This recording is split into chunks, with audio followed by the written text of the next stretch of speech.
Young and the Restless comings and goings. Baddie back. New Sun cast. Shocking returns and new blood. Y&R shakes Genoa City to its core with Villain's resurrection and Mystery Sun's debut. Genoa City, WI, in a stunning double whammy of casting news that has sent shockwaves through the soap opera community. The Young and the Restless is orchestrating its most audacious plot coup in years. CBS has confirmed to the Genoa City Chronicle 2 seismic shifts coming to our screens. The unthinkable return of a legendary villain, long believed to be permanently 6 feet under, and the introduction of a mysterious new son, a character poised to tear apart the fabric of 2 cornerstone families. The Phoenix rises, a baddie back from the beyond. Forget fake deaths and plastic surgery disguises. This is a resurrection that defies even soap opera logic. The show is bringing back Jeremy Stark, the chillingly sophisticated and morally bankrupt conman, played with Emmy-winning menace by James Hyde. But here's the twist that has writers' rooms across Hollywood buzzing with envy. Stark didn't survive. He died. Audiences watched in horror as his schemes culminated in a fatal confrontation. So, how is this possible? Insiders hint that the explanation will be a masterclass in Gothic, psychological storytelling. The prevailing theory on set, dubbed the Phantom Project, suggests that Stark, in his final days, funded a radical, experimental cryogenics or genetic preservation program. His return won't be a simple walk back into society. He will be a ghost in the machine, a man literally and figuratively reconstructed, perhaps by a shadowy corporation with ties to Genoa City's elite. His vendetta, particularly against Diane Jenkins, Susan Walters, and Kyle Abbott, Michael Mealer, will be colder, more calculated, and infused with a newfound, eerie detachment from humanity. He's not just back for revenge. He's back to prove that consequences, and even death, are for lesser men. Jeremy represented a unique kind of evil, one dressed in a bespoke suit and armed with a psychology degree, says head writer Josh Griffith. His return allows us to explore themes of legacy, trauma, and the price of playing God. Is he the same man? Or is he something new and more dangerous, created from the remnants of the old? A son's shadow. The Newman-Abbott crosshair. If Stark's return is a haunting, the second piece of news is a ticking time bomb.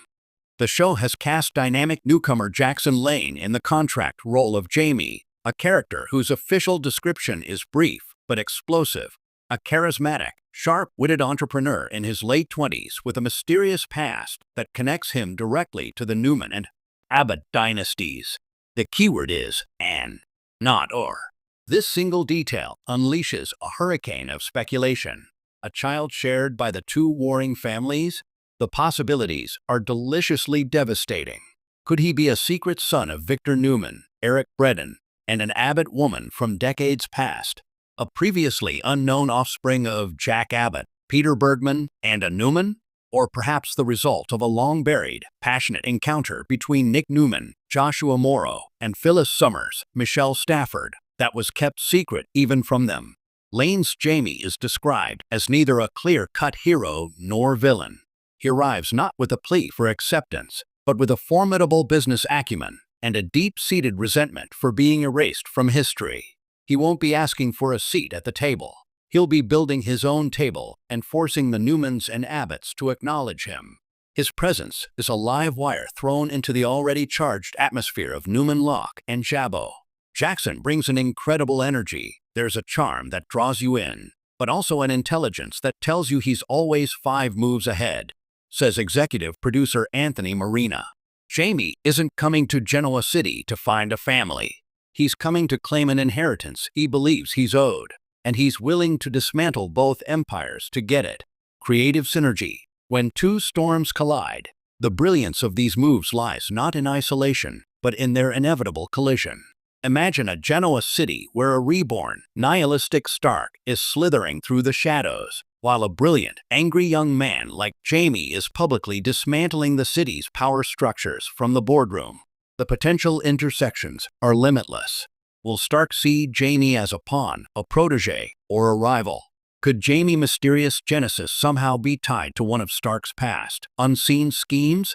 Both characters are outsiders armed with deep grudges and sharp minds. But where Stark's tools are manipulation and fear, Jaime's may be legitimacy and corporate raiding.